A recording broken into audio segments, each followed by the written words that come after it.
दोस्तों नमस्कार, मैं एसकेपी ट्रिपल एस पॉइंट में आपका स्वागत करता हूं और आज मैं आपसे बात करूंगा पॉलीगन पर। पॉलीगन पर बेस्ड 10 क्वेश्चंस मैंने लिए हैं इस वीडियो में और आप देखेंगे कि सारे क्वेश्चंस जो आप बहुत लंबे चौड़े फार्मूले के साथ निकालेंगे, मैं उन क्वेश्चंस को मात्र 1-2 लाइन में, मात्र 1-2 बातों में ही सॉल्व कर दूंगा। तो आपके लिए वीडियो बहुत ही इंपॉर्टेंट होने वाला है। आप इस वीडियो को शुरू से अंत तक जरूर देखिए। टोटल 10 क्वेश्चंस को देखिए और आप देखिए कि आपके अंदर इतना कॉन्फिडेंस आ जाएगा कि आप बहुभुज पर जितने प्रकार के क्वेश्चन पूछे जा सकते हैं उनको महज 5 से 6 सेकेंड के अंदर आप सॉल्व करके रख देंगे, आंसर निकाल लेंगे। तो चलिए मैं आपको सबसे पहले बताता हूं बहुभुज के बारे में कुछ कॉन्सेप्ट और फिर उन कॉन्सेप्ट का यूज हम लोग कैसे क्वेश्चंस करेंगे, इन सब पर बात करते हैं। तो चलिए शुरू करते हैं। देखिए, बहुभुज की जब बात आती है तो इसको हम लोग हिंदी में तो बहुभुज कहते हैं और अंग्रेजी में इसे पॉलीगन। देखिए, बहु का जो शब्द है बहुत माने बहुत, बहु का मतलब होता है बहुत और भुजा माने आप जान रहे हैं कि भुज माने होता है भुजा, माने ऐसी आकृति जिसमें बहुत से भुजाएं हों तो उनको बहुभुज या पॉलीगन कहेंगे। और आप कहेंगे कि इसमें कौन कौन आएंगे, तो त्रिभुज भी एक प्रकार का पॉलीगन है, चतुर्भुज भी पॉलीगन है,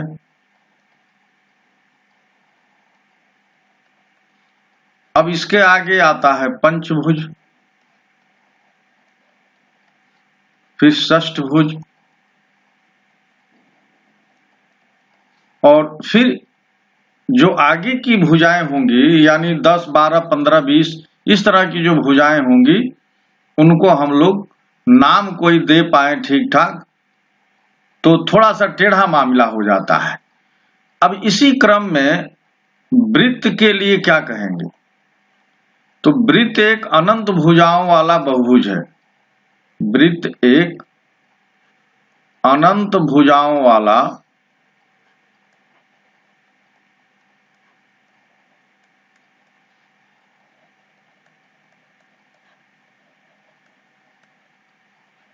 वृत्त एक अनंत भुजाओं वाला बहुभुज है। अब बहुभुज में क्या क्या चीजें होती हैं,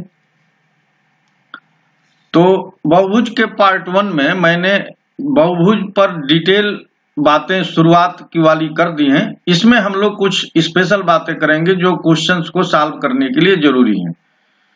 तो देखिए, मैं एक यहाँ पर बहुभुज कंसीडर करता हूं और ये है पंचभुज।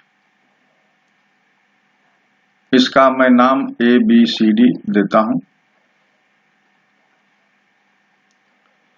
तो बहुभुज में 2 प्रकार के कोण होते हैं, एक अंतःकोण जो इन भुजाओं से घिरे हुए जो पोर्शन है उसके अंदर बनते हैं और अंतःकोण को आई यानी इंटरनल एंगल बोलते हैं। अब दूसरा होता है बाह्य कोण। बाह्य कोण क्या होता है कि जो बाहर बनता है, जैसे ये कोण है तो बाह्य कोण को ई यानी एक्सटर्नल एंगल बोलते हैं। तो किसी भी बहुभुज के शीर्ष पर, किसी भी वर्टेक्स पर, जैसे यहां हमने वर्टेक्स ले लिया है एट वर्टेक्स सी, यहां हमने वर्टेक्स लिया तो सी पर देखिए ये आई है जो बहुभुज के अंदर बना है और ये ई है जो बाहर का ये एंगल है यानी एक्सटीरियर एंगल है। तो आप ये देखिए कि यहां से यहां तक का जो एंगल होगा वो ये एक स्ट्रेट लाइन पर बना है।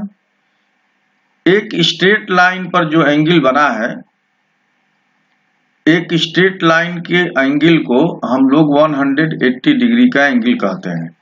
तो ये एंगल कुछ इस प्रकार के बना है। देखिए ये पूरी स्ट्रेट लाइन है, इसको हम लोग ई कह रहे हैं और इसको हम लोग आई कह रहे हैं और ये वर्टेक्स सी है। तो ई और आई ये दोनों जो है एक सीधी रेखा पर ही बने हैं और ये पूरा एंगल 180 डिग्री का होता है। तो 180 डिग्री का एंगल हर वर्टेक्स पर ई और आई के बीच में बनेगा। तो इसका अर्थ क्या हुआ कि आई यानी एक्सटर्नल एंगल और इंटरनल और एक्सटर्नल एंगल का जो सम होगा, जो योग होगा, वो 180 डिग्री के बराबर होगा हर वर्टेक्स पर, हर शीर्ष पर यही स्थिति होगी। जैसे मान लीजिए कि इस लाइन को हम लोग आगे बढ़ा देते हैं, तो यहाँ पर एक्सटर्नल एंगल ई होगा और इंटरनल एंगल आई होगा। तो यहाँ पर भी वही बातें होंगी, आई और ई का मान 180 डिग्री होगा। अब एक होता है कि भाई सारे इंटरनल एंगल का सम क्या होगा, तो टोटल इंटीरियर एंगल यानी अंतःकोण, टोटल इंटीरियर एंगल कैसे निकालते हैं, तो इसका फार्मूला लिख सकते हैं n-2 इंटू 180 डिग्री। तो ये टोटल इंटीरियर एंगल यानी अंतःकोणों का योग है, ये अंतःकोणों का योग n-2 इंटू 180 डिग्री होता है। अब यहां से एक अंतःकोण का मान अगर निकालना है, यानी एक अंतःकोण का मान क्या हो जाएगा, एक अंतःकोण क्या हो जाएगा कि n-2 इंटू 180 डिग्री अपान n, और यहाँ जो n है ये भुजाओं की संख्या है, भुजाओं की संख्या है। अब जैसे मान लीजिए कि अगर हमने n बराबर 3 ले लिया, तो इस फार्मूले में देखेंगे कि इसका मान क्या होगा। तो देखिए 3 में से 2 निकल गया गुणे 180, तो ये हो जाएगा 1 गुणे 180 बराबर 180। तो एक त्रिभुज में 3 भुजा होती है और त्रिभुज के तीनों अंतःकोणों का योग कितना होता है, 180 डिग्री होता है। इसी तरह से अगर हम n बराबर 4 ले लें, तब देखें कि क्या आता है। तो n बराबर 4 ले लेंगे तो कुल अंतःकोणों का योग हो जाएगा 4 माइनस 2 गुणे 180 डिग्री। तो ये हो जाएगा 4 में से 2 निकल जाएगा तो 2 बचेगा और 180 डिग्री, ये हो गया 360 डिग्री। तो चतुर्भुज में चारों अंतःकोणों का योग आ गया 360 डिग्री। अब अगर हमको कुल अंतःकोणों का योग दिया है, देखिए कुल अंतःकोणों का योग,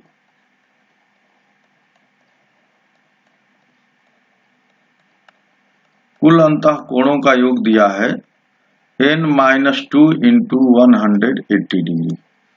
हमको एक अंतःकोण निकालना है, तो पता चल गया कि एक अंतःकोण को हम लोग I अगर कह दें तो I की वैल्यू क्या होगी, n-2 इंटू 180 डिग्री अपान n, ये I की वैल्यू होगी। अगर हमको n निकालना है तो हम I के थ्रू n निकालेंगे, तो ये हमारे लिए काफी कठिन वाली बात होगी। n निकालने के लिए I के थ्रू निकालेंगे तो ये काफी टेक्निकल बात होगी। तो हम लोग n निकालने के लिए E का प्रयोग करेंगे, E माने एक्सटर्नल एंगल। तो देखिए वो कैसे होगा, तो E बराबर होता है, यानी एक्सटर्नल एंगल क्या होता है, 360 डिग्री अपान n, यानी किसी भी बहुभुज के कुल बाह्य कोणों का योग जो होता है, किसी भी बहुभुज में कुल बाह्य कोणों का जो योग होता है, बाह्य कोणों का योग, वो 360 डिग्री के बराबर होता है, चाहे जो भी बहुभुज हो। तो बहुभुज के सभी बहुभुज कोणों का जो योग होगा वो 360 डिग्री होगा। तो E की वैल्यू E बराबर हो जाता है 360 डिग्री बटा n। यहां से n की वैल्यू निकालना बड़ा आसान है, तो n बराबर होगा 360 डिग्री अपान E, यानी अगर एक्सटर्नल एंगल मालूम हो गया तो हम लोग बहुभुज की भुजाओं की संख्या निकाल सकते हैं, और इंटरनल एंगल मालूम हो जाएगा तब भी निकाल सकते हैं। अगर कुल इंटरनल एंगल मालूम है तो आपने देखा कि यहाँ पर हम लोगों ने उसका फार्मूला लिखा हुआ है, कुल अंतः कोणों का मान।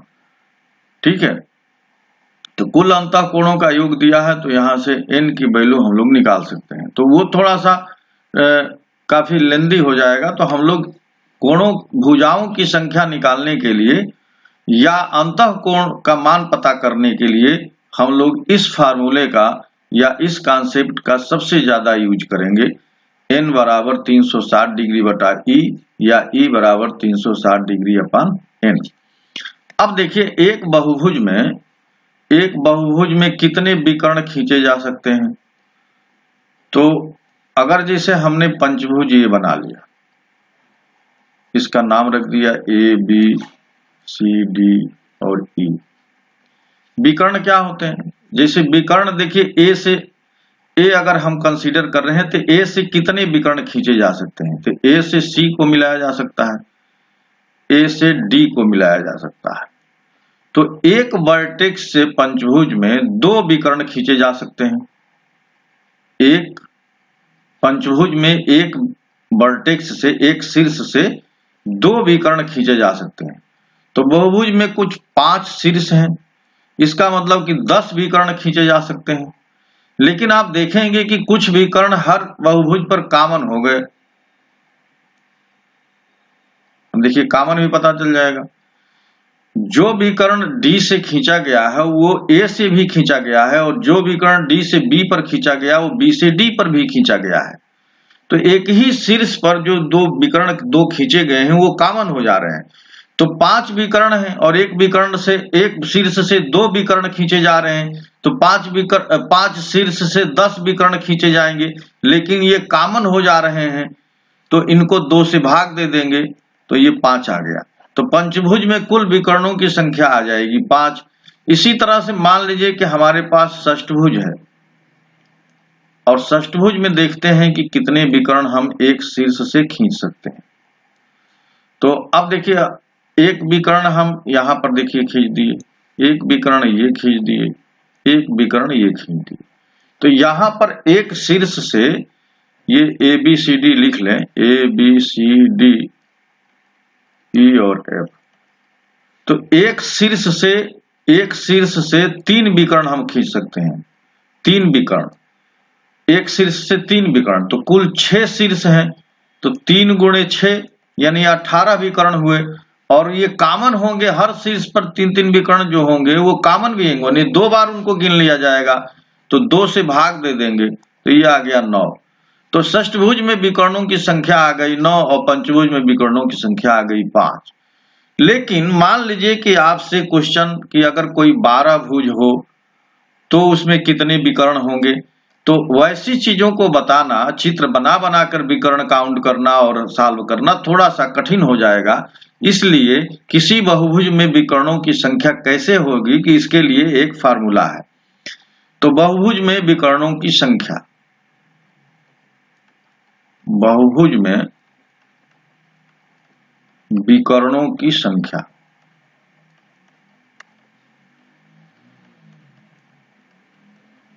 तो इसके लिए फार्मूला है कि n-3/2।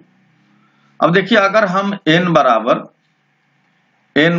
5 ले लें, तो अभी हम लोगों ने देखा था कि n बराबर 5 यानी पंचभुज है, तो उसमें विकर्णों की संख्या कितनी आई थी? 5 आई थी। तो यहां भी देखते हैं कि कितनी आती है। तो 5 गुणे 5 में से 3 निकल गया और बटा 2 हो गया, तो यहाँ हो गया 5, और 5 में से 3 निकला तो 2 हुआ, और नीचे भी 2 है, तो 2 कट गया, तो कितने विकर्ण हो गए? 5। तो बहुभुज में विकर्णों की संख्या को निकालने के लिए इस फार्मूले का हम लोग यूज करेंगे, और यहाँ पर n जो है वो बहुभुज की भुजाओं की संख्या है, ये भुजाओं की संख्या। तो देखिए इसमें कुल हम लोगों ने जो मेन फार्मूले पढ़े उसमें से पहला फार्मूला ये है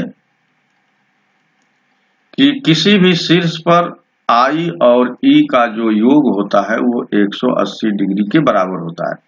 किसी भी वर्टेक्स पर इंटरनल और एक्सटर्नल एंगल का सम 180 डिग्री के बराबर होता है। दूसरा किसी भी बहुभुज में टोटल जो इंटरनल एंगल का सम है, टोटल इंटरनल एंगल का जो सम है, सम माने योग, इसका फार्मूला है n-2 इंटू 180 डिग्री। एक तो ये हम लोगों ने पढ़ा। तीसरा जो महत्वपूर्ण बात पढ़ी कि अगर आपको एक इंटरनल एंगल निकालना है तो n-2 इंटू 180 डिग्री अपान n से भाग दे देंगे तो एक इंटरनल एंगल आ गया। और चौथा महत्वपूर्ण सूत्र है कि विकर्णों की संख्या यानी नंबर ऑफ डायगोनल्स क्या हो गए, तो इसके लिए फार्मूला आगे हम लोगों ने देखा कि n-3 अपान 2। तो ये कुल मिलाकर के 4 फार्मूले ऐसे हैं जिनसे हम लोग किसी भी क्वेश्चन को सॉल्व करेंगे। और सबसे जो महत्वपूर्ण फार्मूला है, जो सबसे इंपॉर्टेंट है, जो हम लोग यूज करेंगे सबसे ज्यादा, E बराबर 360 डिग्री अपान n।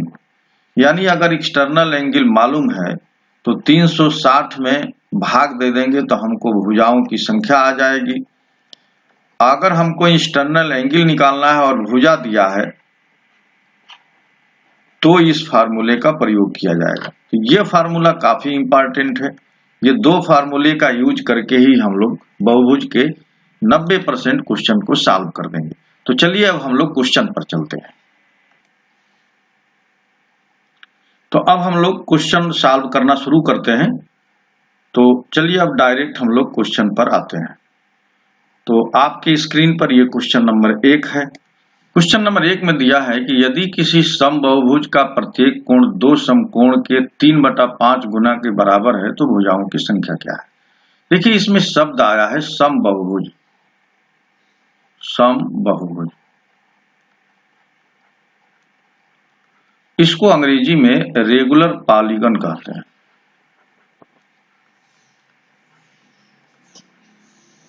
अब ये रेगुलर पॉलीगन क्या है, तो एक एग्जांपल से मैं समझा देता हूं। जैसे समबाहु त्रिभुज है, जैसे वर्ग है, तो रेगुलर पॉलीगन या समबाहुभुज का मतलब होता है कि जिसकी सभी भुजाएं बराबर हों और सभी इंटरनल एंगल बराबर हों, यानी सभी अंतःकोण बराबर हों और सभी भुजाएं बराबर हों, तो उन्हीं को हम लोग रेगुलर पॉलीगन या समबाहुभुज कहते हैं। जैसे मान लीजिए कि हमको पंचभुज लेना है, तो पंचभुज की सारी भुजाओं की लंबाई 1 बराबर हो तब ये, और सारे अंतःकोण 1 बराबर हो तब हम इसको समबाहुभुज या रेगुलर बहुभुज कहेंगे। तो रेगुलर पॉलीगन में all sides and all internal angles are same. और ऐसा नहीं है, जैसे मान लीजिए कि ये एक समकोण त्रिभुज है तो ये भी एक पॉलीगन है, लेकिन ये रेगुलर पॉलीगन नहीं है या समबाहुभुज नहीं है। या एक चतुर्भुज हम ऐसे बना दें तो ये भी पॉलीगन है, लेकिन ये रेगुलर नहीं है। क्यों? क्योंकि इसके एंगल, इंटरनल एंगल सब अलग अलग हैं और इसकी साइड्स भी अलग अलग हैं। तो जिन आकृतियों की भुजाएं एक समान हो और उनके अंतःकोण 1 बराबर हों, उन्हीं को समबाहुभुज कहते हैं। तो समबाहुभुज से फायदा क्या है कि समबाहुभुज में प्रत्येक अंतःकोण और प्रत्येक भुजा बराबर हो जाती है, इसलिए हमको आंसर निकालना आसान हो जाता है।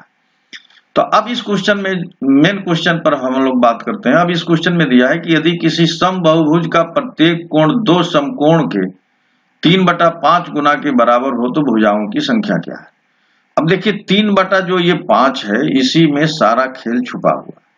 किसी समबाहुभुज का प्रत्येक कोण, समबाहुभुज माने कोई भी समबाहुभुज है जिसकी सब भुजाएं बराबर हो और सभी अंतःकोण बराबर हो, तो उसका प्रत्येक कोण 2 समकोण के 3/5 गुना के बराबर है। तो ये जो 5 है ये 2 समकोण है,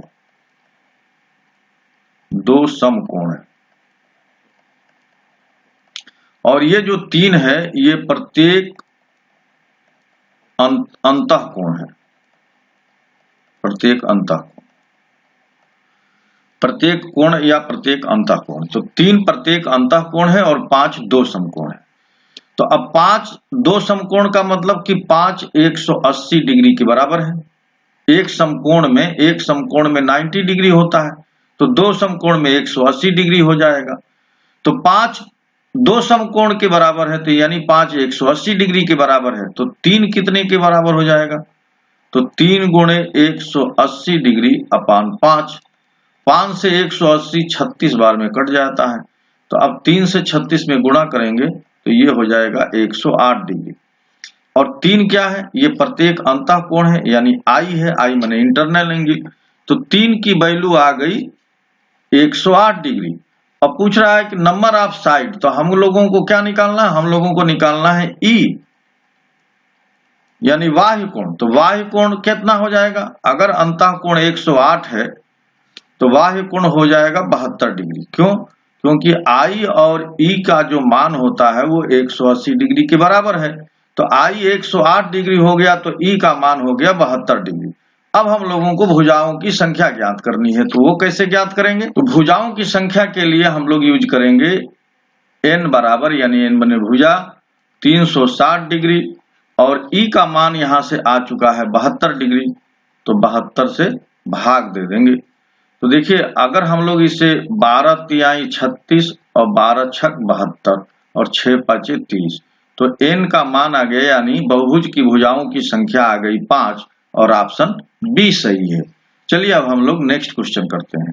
देखिए, क्वेश्चन नंबर 2 में दिया है कि यदि एक समबाहुभुज में, देखिए यहां भी समबाहुभुज में, इसका एक आंतरिक कोण उसके बाह्य कोण से 132 डिग्री बड़ा है, तो उस बहुभुज की भुजाओं की संख्या क्या है?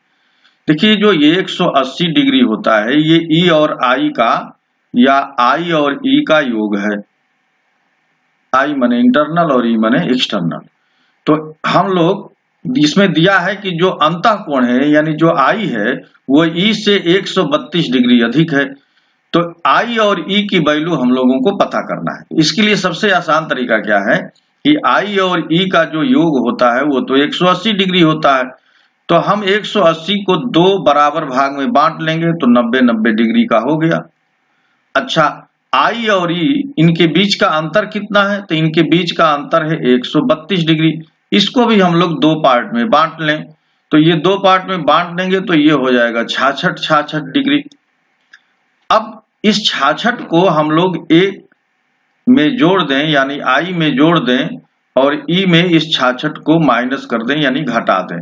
तो ये देखिए हो जाएगा 9 6 15, 156 डिग्री, और ये हो जाएगा 10 में से 6 गया 4, और 8 में से 6 गया 2, 24 डिग्री।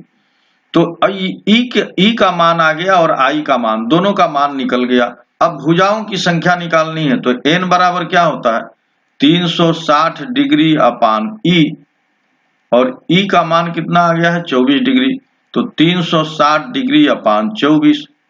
अब देखिए, 12 दोनों 24 और 12 तिहाई 36, और 2 से ये 30 15 बार में कट गया, तो भुजाओं की संख्या कितनी आ गई? 15 आ गई, और ऑप्शन सी सही है। तो यहां पर भी आपने देखा कि कोई भारी भरकम हम कोई फार्मूले का यूज नहीं कर रहे हैं, बिल्कुल एक कॉन्सेप्चुअल चीजों का यूज कर रहे हैं, जैसे कि आप जल्दी से वैल्यू निकाल सकते हैं। चलिए नेक्स्ट क्वेश्चन करते हैं। क्वेश्चन नंबर 3 में दिया है कि यदि एक समबाहुभुज के बहिष्कोण और अंतःकोण का अनुपात 1:17 है, तो समबाहुभुज की भुजाओं की संख्या निकालनी। यहाँ भी भुजाओं की संख्या निकालनी है, तो यहाँ पर एक्सटर्नल एंगल और इंटरनल एंगल का रेशियो दे दिया है। बहिष्कोण का मतलब होता है एक्सटर्नल एंगल, और अंतःकोण का मतलब होता है इंटरनल एंगल। तो इनका रेशियो दे दिया है 1:17, और इन दोनों का योग कितना होता है? 18। लेकिन ई और आई का जो योग होता है वो तो 180 डिग्री होता है, तो ये 18 ही 180 डिग्री के इक्विवेलेंट है। तो एक कितने के इक्विवेलेंट होगा? तो एक इक्विवेलेंट होगा 10 डिग्री के, और हम लोगों को भुजाओं की संख्या निकालनी है, तो n बराबर क्या हो जाता है? 360 डिग्री अपान ई माने एक्सटर्नल एंगल। तो 360 डिग्री में ई का मान आ गया है, देखिए यहाँ ई का मान आ गया 10 डिग्री, क्योंकि ई की वैल्यू है 1 अनुपात में, तो 1 की वैल्यू 10 डिग्री के बराबर आ गई, तो यहाँ 10 डिग्री है। तो 360 डिग्री में 10 डिग्री का भाग देंगे तो ये आ जाएगा 36, और ऑप्शन सी सही है। तो भुजाओं की संख्या कितनी हो जाएगी? 36 हो जाएगी। चलिए नेक्स्ट क्वेश्चन करते हैं। देखिए इसमें दिया है कि अष्टभुज में कितने विकर्ण होते हैं। तो हम लोग विकर्ण के लिए एक फार्मूला पढ़े थे कि विकर्णों की संख्या या नंबर ऑफ डायगोनल्स क्या होते हैं भाई, n-2। ये डायगोनल्स n यहाँ पर 8 है और 8 में से 3 निकल जाएगा, 5 बचेगा और ये 2 से भाग देना है, 2 चौके 8 और 4 पची 20। तो नंबर ऑफ डायगोनल्स अष्टभुज में कितने हो गए? 20 हो गए और ऑप्शन सी सही है। देखिए इसमें दिया है कि यदि एक नियमित बहुभुज में, नियमित मतलब रेगुलर पॉलीगन यानी सम बहुभुज, एक नियमित बहुभुज में 5 भुजाएं हैं तो प्रत्येक आंतरिक कोण का माप इसके बाह्य कोण से कितने डिग्री अधिक है। तो देखिए भुजाओं की संख्या यहाँ दे दिया है तो हम लोग ई निकाल लेंगे, ई माने एक्सटर्नल एंगल, तो 360 डिग्री अपॉन 5, तो 5 से काट देंगे, 5 7 35 और 5 दूना 10, ये आ गया 72 डिग्री। तो ई का मान हो गया 72 डिग्री, तो आई का मान कितना हो जाएगा? 108 डिग्री। क्यों? क्योंकि आई और ई का जो मान होता है, योग होता है, वो 180 डिग्री के बराबर होता है। तो अगर ई 72 डिग्री आ गया तो आई जो है 108 डिग्री हो जाएगा। अब पूछ रहा है कि आई और ई के बीच का डिफरेंस कितना है, तो 108 में से 72 माइनस कर देंगे, तो देखिए 8 में से 2 निकल गया, 6 बचेगा और 10 में से 7 निकल गया, 3 बचेगा। तो 36 डिग्री इनके बीच का अंतर है और ऑप्शन बी सही है। क्वेश्चन नंबर 6 में दिया है कि यदि A B C D F एक समषष्ठभुज है तो कोण ए डी बी का मान डिग्री में क्या होगा। तो हम लोग एक समषष्ठभुज बनाने का प्रयास कर लेते हैं। ये समषष्ठभुज, समषष्ठभुज का मतलब होता है कि उसकी सभी भुजाएं बराबर होंगी और सभी अंतः कोण बराबर होंगे। तो ये हमारा A B C D F एक समषष्ठभुज है। अब कह रहा है कि तो कोण ए डी बी का मान क्या है, ए डी बी। अब देखिए यहां से एक लाइन ये खींचना होगा, ये तो ये ए डी बी और एक एंगल ये बनाना होगा, देख लीजिए। तो हम लोगों को ये बताना है कि ये जो कोण है ये ए डी बी, इसकी वैल्यू क्या है। तो इस कोण का मान कैसे निकाल सकते हैं। तो देखिए ये यहां पर आपको समझना होगा कि ये जो पूरा कोण होता है षष्ठभुज में, वो 120 डिग्री के बराबर होता है। कितने के बराबर होता है? 120 डिग्री। तो ये जो एडी है, एडी ने एडी ये कोण समद्विभाजक है, इसको 2 भाग में बांट दिया। तो ये कोण जो है, ये जो 120 डिग्री का कोण है, तो इसको एडी ने 60 डिग्री में बांट दिया, 60 डिग्री में। तो इतना इधर का जो कोण है वो 60 डिग्री का हो गया और इधर का जो कोण है ये 60 डिग्री का हो गया, 60 डिग्री का हो गया। ठीक है, या आप इसको इस तरह से देख सकते हैं कि यहां पर एक समलंब चतुर्भुज बन गया है, समद्विबाहु समलंब चतुर्भुज। समद्विबाहु समलंब चतुर्भुज, देखिए इसकी भुजा ए बी सी और डी, ये बन गया है समद्विबाहु चतुर्भुज। और इसमें हम लोगों को देखिए ये भुजा समांतर है, ये कोण है 60 डिग्री का और ये कोण है 120 डिग्री का, ये भी 120 डिग्री का कोण है और ये है 60 डिग्री का। तो अब यहां से ये कोण हमको चाहिए, तो ये जो कोण बन रहा है ये कितना हो जाएगा। देखिए ये 120 डिग्री है, ये कोण 120 डिग्री है और ये कोण और ये कोण दोनों बराबर हैं। इसका मतलब कि ये कोण 30-30 डिग्री के हो गए, ये 30-30 डिग्री के। तो ये पूरा जो 60 डिग्री है उसको डीबी जो है या बीडी जो है 60 डिग्री के कोण को 30-30 डिग्री के कोण में बदल दिया, 30-30 डिग्री के कोण में बदल दिया। तो हमसे यही पूछ रहा है कि ए डी बी का मान कितना होगा। तो हम लोग कह देंगे कि भाई 30 डिग्री होगा। क्यों? क्योंकि ए डी बी जो है, ये जो बी डी है और ए सी भी मान लें, तो ये BD और AC जो है ये इस समलंब समद्विबाहु समलंब चतुर्भुज के विकर्ण है।